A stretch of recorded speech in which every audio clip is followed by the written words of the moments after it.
When it comes to memories of Mercer Street, you get very different and varying stories, and it all depends on the years you grew up here. In my special report, Princeton Renaissance from Vacant to Vibrant, we take a look at Mercer Street's journey from the hustling and bustling beginnings to a period of stagnation and the grassroots group of businesses that have brought about its revitalization. Longtime residents of Princeton will tell you, in their youth, Mercer Street was the place to be. When you went to town for the day and done what you need to do before you went home, yes. We met up with local historian Lois Miller at the Mercer County Historical Society, which sits in one of the oldest homes in Princeton. When I was a child, and we came to town, and we went to several of the stores that were on Mercer Street, and nearly every building was filled with something different. The streets were full. In the video that I had of the street, you could see the people. I mean, they were just up and down. That's the way it was every Saturday. My grandmother, they used to come to town with a Model T and set up in the middle of the town and sell their vegetables from the garden. Food stores. There was Western Auto, Santon's, Leggett's, G.C. Murphy. When you went there, was 3 floors. You could find anything you wanted, from fish to boots. Lori McKinney is the owner of the Riff Raff Arts Collective. Sometimes people will say, well, I don't know about all this new creative stuff that's happening. Why can't it be like it used to be? Or I remember shopping here, but what about all these artists and musicians and this new stuff? But that's not new. There are artists and musicians and writers, potters and painters that have inhabited these buildings for the century. People didn't buy things then like that we have nowadays. We have too much choice in things, but if you needed material to make your own children's clothes, then you went to a certain store. And you did not just come to Mercer Street to shop. A bunch of us could remember cruising the Strip, and that was social media for us. We didn't have cell phones, we didn't have any of that stuff, but we got a chance to see each other on a Friday and Saturday night in a very social setting, and it brought people downtown. Oh yeah, if you had a new DeSoto, you were going down the street. You were going to show that car off, But as residents recall, somewhere along the line, Mercer Street shifted gears. They had fires in some of the buildings. We lost some of the buildings. Some disrepair had to be torn down. It's sad for me as a historian to see any building go down. We had a negative element here. We had some drug issues, some prostitution issues. However, as new businesses arrive, these champions of Mercer Street are seeing a positive shift. If you have something that someone is looking for, or something someone likes, people will go back and visit, stuff like that. And over time, I think the community kept coming downtown. They wanted to see more. Well, as they kept coming downtown, that negative element gradually moved itself out. That's the main drag right there. The main drag ain't on Stafford Drive, the main Oakville Road, it's Mercer Street.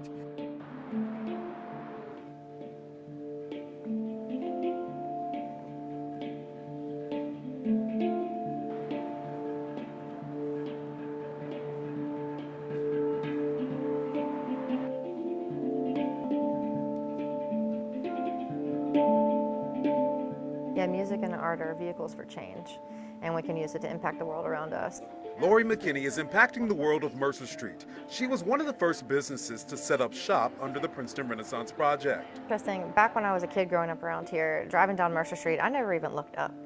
I just kind of had my head in the zone and never really pondered, downtown. Downtown wasn't really a part of my life growing up here in the 90s. And after I had traveled and become so enamored with life and the culture in Europe and, seeing all this beautiful architecture, and once I was home, I remember driving down Mercer Street and something clicked. But that dream did not come without some heavy lifting. There was about 80% vacancy on Mercer Street at that time. 2006 was when we were starting to look. This building was a diamond in the rough, but I didn't see it at first. I just saw a rundown building. It was a mess. It was not just an eyesore. It was kind of shrouded, and there was just negative energy. We climbed the stairs and entered into this room, and I was like, wow. I had no idea that a space like this existed here in downtown Princeton. I saw the wood floors and I saw a dance studio. And Robert said, this is a theater. Mix the vision with some elbow grease from Lori's dad and her husband, Robert. The venue is home to vocal, instrumental, and poetic performances. It's always an opportunity to get a little bit of critiquing. It's just a chance for me to present my new music and do it in a space that's not super judgmental. Many of the artists showcased here get their artistic bearings from Stages Music School, run by Lori's sister, Melissa McKinney. And I see the kids on the stage and watch them grow up. You know, I've seen them from toddlers with guitars bigger than them to, you know, rock stars that are like traveling the East Coast. Some of these artists have made their way onto the national stage, but it all started here in the heart of Mercer County. Learn something new and listen to different music, because some of the stuff is not stuff that I would listen to on my own usually. So it's definitely helped me grow as an artist, and it's made me appreciate community more, because this community is very close-knit and they're very supportive of everything that you do. While the sounds from the room upstairs are luring ears to Mercer Street, there is something brewing that's keeping foot traffic here as well. It's just a breath of fresh air to have that awesome coffee shop, because it has been the glue. And it's funny, things accelerated when the coffee shop got here because of the connectivity and because of the caffeine.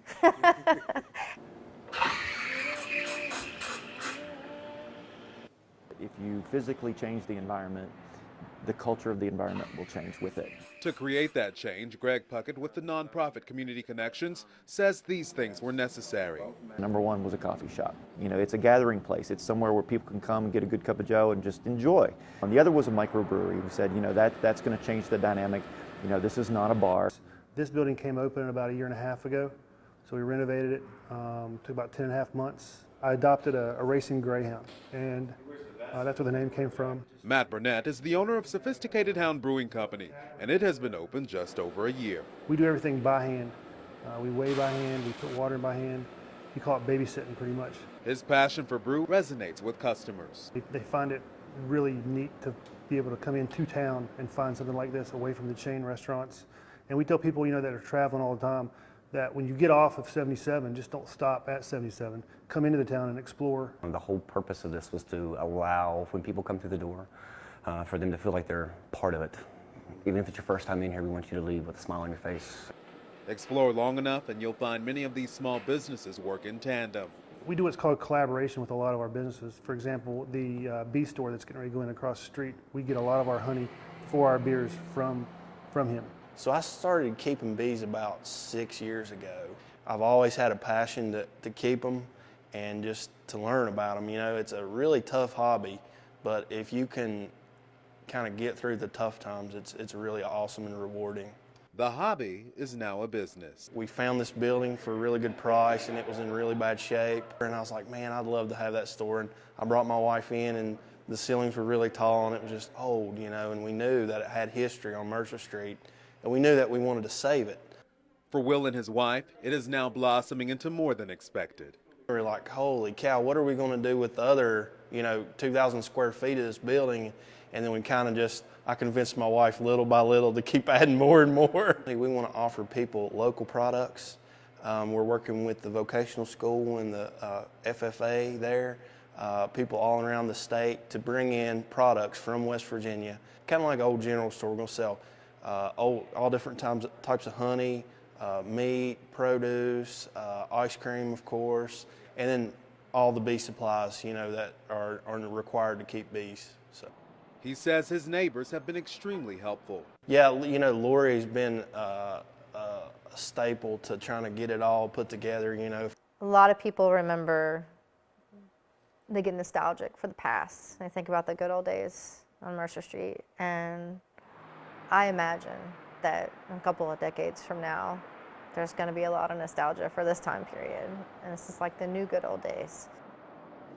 Someone recently told me the only way we can grow as a community is if we appreciate what we have. So hopefully you like something you saw there. You'll support local and pour into it. After all, a flower only blooms if you nourish it.